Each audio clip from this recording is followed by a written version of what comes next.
اگر آپ نے میرا چینل سبسکرائب نہیں کیا ہوا تو پہلے ریڈ بٹن پر کلک کر کے سبسکرائب کر لیں اور ساتھ ہی بیل آئیکن۔ ہم امریکہ کے غلام نہیں ہیں۔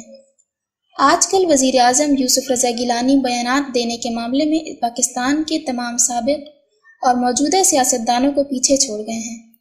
وزیر اعظم کا ہر بیان مارکۃ الآراء ہوتا ہے اور کئی دنوں تک زیر بحث رہتا ہے۔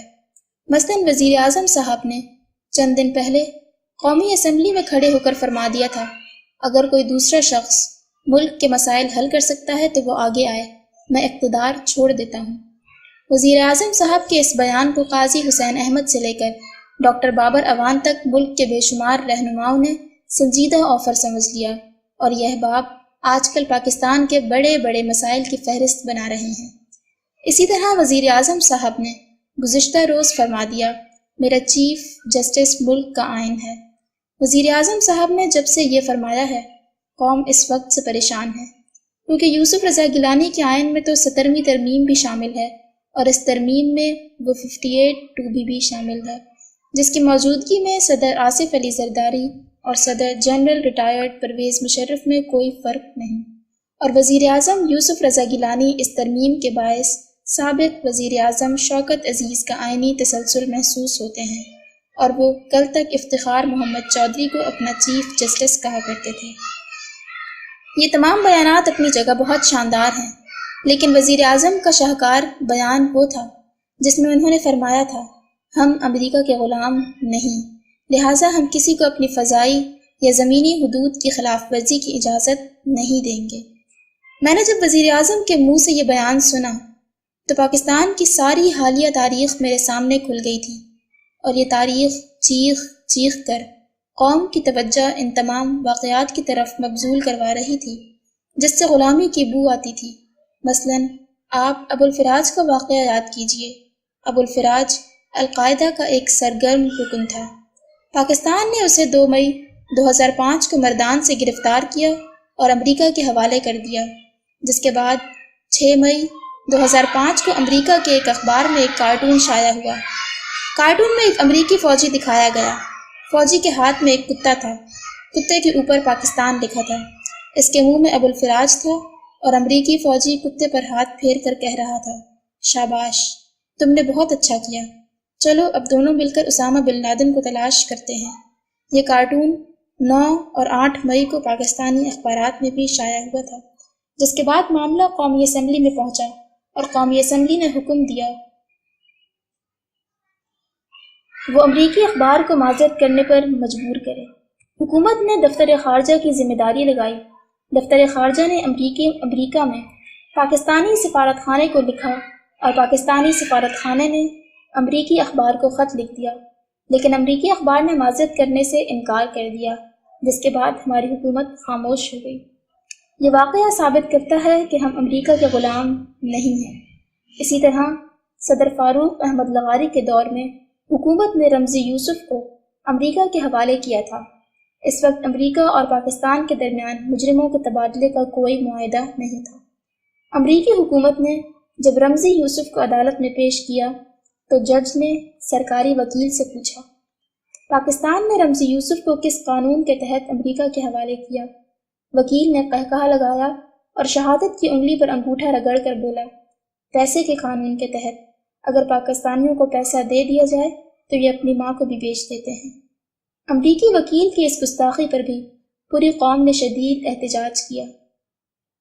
اس احتجاج سے مجبور ہو کر حکومت پاکستان نے امریکی وکیل سے معافی کا مطالبہ کیا، لیکن اس وکیل نے آج تک ہم سے معافی نہیں مانگی۔ لیکن ہم امریکی غلام نہیں ہیں۔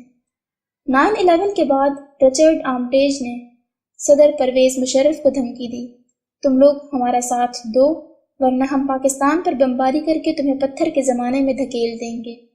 صدر مشرف نے فوراً رچرڈ آرمٹیج کے سامنے ہتھیار ڈال دیے، لیکن ہم امریکہ کے غلام نہیں ہیں۔ 9/11 ہی کے بعد امریکہ نے ہم سے 7 مطالبے کیے۔ امریکہ کا خیال تھا صدر پرویز مشرف ان میں سے 3 یا 4 مطالبے مان لیں گے، مگر صدر پرویز مشرف نے فوراً امریکہ کے 7 مطالبات تسلیم کر لیے، لیکن ہم امریکہ کے غلام نہیں ہیں۔ نیٹو فورسز نے 29 جنوری 2008 سے لے کر 14 نومبر 2008 تک پاکستان کے قبائلی علاقوں پر میزائلوں کے 24 حملے کیے۔ ان حملوں میں 345 معصوم لوگ شہید ہوئے۔ ہم نے ہر حملے کی مذمت کی اور امریکہ نے ہماری ہر مذمت کا جواب حملے کی شکل میں دیا، لیکن ہم امریکہ کے غلام نہیں ہیں۔ 17 ستمبر کو امریکہ کے joint chiefs of staff committee کے چیئرمین ایڈمرل مائک مولن نے وزیر اعظم یوسف رضا گیلانی اور آرمی چیف کو یقین دلایا امریکہ پاکستان کی خود مختاری کا احترام کرے گا، مگر اسی شام امریکہ کے جاسوس طیاروں نے جنوبی وزیرستان میں میزائل داغ دیا، لیکن ہم امریکہ کے غلام نہیں ہیں۔ امریکی صدر جارج بش نے 29 جولائی کو وزیر اعظم یوسف رضا گیلانی اور 24 ستمبر کو صدر آصف علی زرداری کو یقین دلایا امریکہ پاکستان کی خود مختاری کا احترام کرے گا، مگر آج 17 نومبر تک کسی جگہ یہ احترام دکھائی نہیں دے رہا، لیکن ہم امریکہ کے غلام نہیں ہیں۔ 22 اکتوبر کو ہماری پارلیمنٹ نے امریکی حملوں کے خلاف مشترکہ قرارداد پاس کی۔ قرارداد کے 3 گھنٹے بعد امریکہ نے شمالی وزیرستان میں میزائل داغ دیا، لیکن ہم امریکہ کے غلام نہیں ہیں۔ 29 اکتوبر کو ہم نے امریکی سفیر کو دفتر خارجہ میں طلب کر کے حملوں کے خلاف احتجاج کیا۔ امریکہ نے اس احتجاج کے 2 گھنٹے بعد اپنے جاسوسی طیارے پاکستانی فضائی حدود میں بھجوا دیے، لیکن ہم امریکہ کے غلام نہیں ہیں۔ 2 نومبر کو رچرڈ باؤچر اور ڈیوڈ پیٹر یاس نے ہمیں تسلی دی۔ 4 نومبر کو وزیر اعظم نے اعلان کیا امریکہ نے حملہ روکنے کی ضمانت دے دی ہے، مگر 5 نومبر کو واشنگٹن پوسٹ نے انکشاف کر دیا صدر زرداری اور امریکہ کے درمیان خفیہ انڈرسٹینڈنگ موجود ہے۔ پاکستان احتجاج کرتا رہے گا اور امریکہ حملے کرتا رہے گا، لیکن ہم امریکہ کے غلام نہیں ہیں۔ 11 نومبر کو وزیر اعظم نے بیان دیا ہم امریکہ کے غلام نہیں ہیں، مگر 12 نومبر کو لاہور میں امریکی قونصل جنرل نے انکشاف کر دیا امریکی حملے پاکستانی معلومات کے تحت ہو رہے ہیں، لیکن ہم امریکہ کے غلام نہیں ہیں۔ پاکستان اب تک اس جنگ میں 21 کھرب روپے کا نقصان کر چکا ہے۔ ہمارے قبائلی علاقوں میں 1562 فوجی شہید اور 3500 زخمی ہو چکے ہیں، اور قبائلی علاقوں میں ہمارے 1,20,000 جوان لڑ رہے ہیں، لیکن ہم امریکہ کے غلام نہیں ہیں۔ ہم پچھلے 4 ماہ سے امریکی حملوں کی مذمت کر رہے ہیں، لیکن 14 نومبر تک پاکستان پر امریکی حملے ہو رہے ہیں، اور ظاہر ہے ان حملوں کے باوجود بھی ہم امریکہ کے غلام نہیں ہیں۔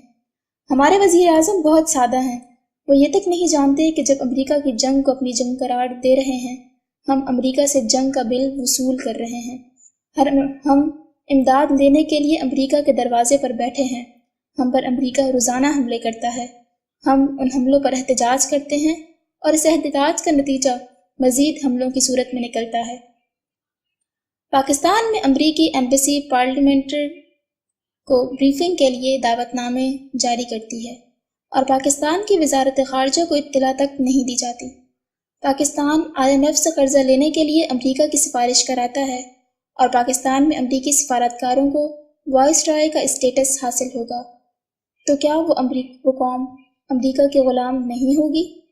ہم تسلیم کریں یا نہ کریں، ہمارے حکمران امریکہ کو اپنا آقا مان چکے ہیں، کیونکہ غلامی اور آزادی کا تعلق انسان کے ذہن، ضمیر اور دل سے ہوتا ہے، اور جب کسی انسان اور کسی قوم کی سوچ، اس کا ضمیر اور اس کے دل کی دھڑکن آزاد ہو، تو وہ نہ صرف آزاد ہوتی ہے بلکہ دنیا کی کوئی طاقت اس کو غلام نہیں رکھ سکتی۔ لیکن اگر آپ کی سوچ، آپ کا دل غلام ہے، تو پھر آزادی محض رسی کا ایک ٹکڑا رہ جاتی ہے۔ آپ کی رسی جتنی لمبی ہوگی، آپ بس اتنے ہی آزاد ہوں گے، اور یہ حقیقت ہے۔ ہم نے 2 وقت کی روٹی اور 4 دن کے اقتدار کے لیے اپنی سوچیں غلام کر دی ہیں۔ چنانچہ امریکہ سے لے کر بھارت تک دنیا کا ہر ملک اب ہمارا آقا ہے۔ لوگ اب ہمیں ہمارے حصے کا پانی تک نہیں دیتے، اور دنیا میں بے بسی اور بیچارگی سے بڑی کوئی غلامی نہیں ہوتی، اور ہم بے بس بھی ہو چکے ہیں اور بیچارے بھی، لیکن اس بیچارگی اور بے بسی کے باوجود ہم امریکہ کے غلام نہیں ہیں۔